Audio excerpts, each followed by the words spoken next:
જમ્મુ કાશ્મીરના ગાંદરબલ જિલ્લામાં વાદળ ફાટતા ભારે તબાહી મચી ગઈ। સોનમર્ગના રેગામોડ વિસ્તારમાં અચાનક જ વાદળ ફાટવાથી પહાડો પરથી કાટમાળ અને પાણીનો પ્રવાહ વહેતો થયો। આ કુદરતી આપત્તિ બાદ નજીકથી વહેતી નદીનું જળસ્તર ભયજનક સપાટી પર પહોંચી ગયું। અચાનક આવેલા પૂર અને ભૂસ્ખલનને કારણે સોનમર્ગને જોડતા મુખ્ય રસ્તાઓ સંપૂર્ણપણે બંધ થઈ ગયા।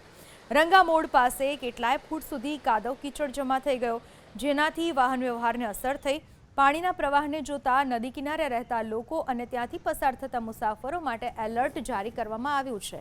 પ્રશાસને સખત સૂચના આપી છે કે કોઈપણ વ્યક્તિ નદી કિનારે અથવા તો સંવેદનશીલ જગ્યા પાસે ના જાય। રાહત અને બચાવ ટુકડીઓને પણ તૈનાત કરી દેવામાં આવી છે।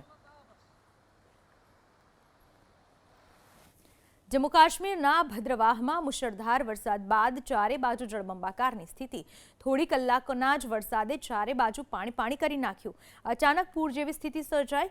રસ્તા ઉપર પાણીનો પ્રવાહ એટલો ઝડપી વહેવા લાગ્યો કે વાહનો તણાવા લાગ્યા। ભારે વરસાદના કારણે આખા શહેરમાં જળબંબાકારની સ્થિતિ સર્જાઈ।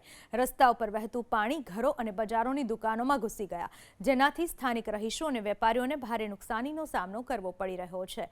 પાણીના આ રૌદ્ર સ્વરૂપને જોતા પ્રશાસને લોકોને ઘરમાં રહેવા અને સતર્ક રહેવા અપીલ કરી છે।